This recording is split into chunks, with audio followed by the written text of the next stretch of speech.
Your company's called Shinra Technologies. Yes. What's going on there? Why is that the name of your company? You know, we're working on cloud technology, and we thought that we wanted to be inspired by the game where cloud saves the world. Was that literally what happened? So that was Wada-san's pitch to me at the end of 2013. We were talking about what should we name the company, and he goes, Shinra, because cloud saves the world. And I said to him, I don't know about this. And he said, fine, give me other names. And I sent him a list of random startup-ish names. Sure. I looked at the list of names that I wrote, and I was like, yeah, even I understand that these are not good names. It's hard to name a startup. And Avalanche is already taken. So Avalanche is already taken. I mean, Mega64 tweeted this out, but it was really funny in the announcement to think, oh, Shinra Technologies is working on cloud gaming with a studio called Avalanche. Like, what the hell? I know. How does this happen? It was pure coincidence, and it wasn't until our marketing director pointed it out that we actually understood it. Because at that point, we had already been talking to Avalanche about Office Space. You know, our marketing director, Christina, was like, by the way, you guys realize that this is Shinra working with Avalanche? And we were all like, whoa, he didn't even connect that. So why Shinra? Why the evil corporation? We wanted to show a connection to games. We wanted to be inspired by a passion for actual content creation and do something that we thought gamers would be excited by. You make a platform and you have a technology, and it's typically very dry, and gamers say, we don't really care about this. But if you name a company something that people are passionate about, if you do something that people just think of the name and say, that's really cool, well, you get two things. One, you get people excited about it, but two, you have to deliver on that promise. And I really hope that we do deliver. I think that we will. It has to be tricky to come up with the name Shinra, because obviously you want to go for the cloud, but you can't call it Cloud Strife. Right. Because then it's like the company You can't. Well, I mean, Shinra being a company was just easier for people to mentally template one onto the other. You're going to have the Turks division within yes. the company? I have jokingly been calling some of my staff Turks, but again, we're there to do good. Did you go back and play 7 again for research? Yes, I made all of the staff play FF7. Is but that not true? Yes, that's true, but not for research, just for enjoyment. How many people did you require to play Final Fantasy 7 again? I think about 5 or 6. But I think the surprising part was who had not played the game before, because, I mean, I've played it 3 times, and our marketing director, Christina, has played it many times. Wada-san, of course, has played it many times. But Colin, who's our director of partnerships, had never played the game before. So it's like, go, get it, right now, play it. This is going to be important. This is going to be important. You're going to be asked about this by everybody. Pay attention to that Rufus character. He's going places. He's very important. What's your favorite part of the Shinra Corporation in the game? I'd say their office building.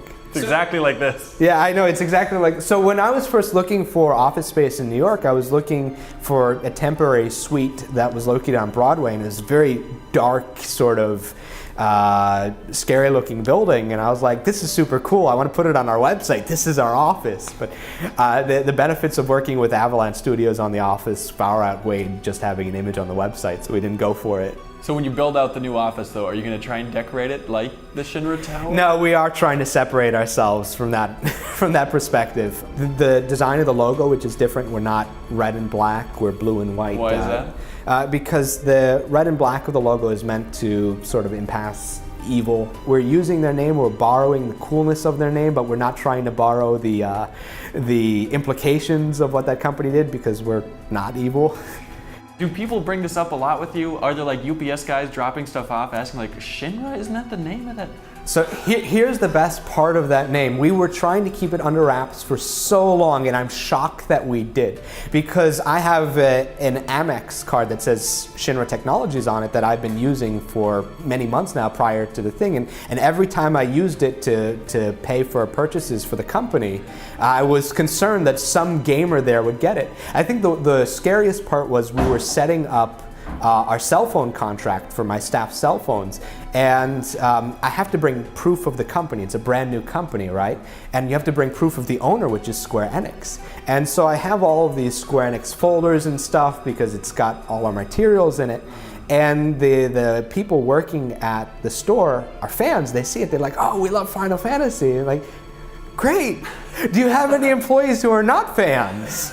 Because I need to set up some things. And I am shocked that it didn't get leaked, because they're not under NDA, so they could have said something. So I'm very grateful to them that they didn't. Well, your name lured in geeks like me to want to talk about it, so I guess Thank you very much. Is that ultimately the goal? I think the goal is to be able to keep the promise of doing something that cool. Something as cool as destroying the planet. No, something as cool as making a company that gamers are passionate about. The fact that people are excited by the name, the fact that people are inspired by FF7 is something that we want to take as a good thing for our company. We want to deliver on the passion and the promise of the fans in making something cool that they hadn't seen before. But we won't deliver on the promise of destroying the world. We actually want to save it ourselves. Oh, okay, gotcha. Through playing games. Through making much more efficiency in the way that people play games right now. I mean, I have 10 different devices that are capable of playing a game right now. It's a massive waste of manufacturing. It results in a lot of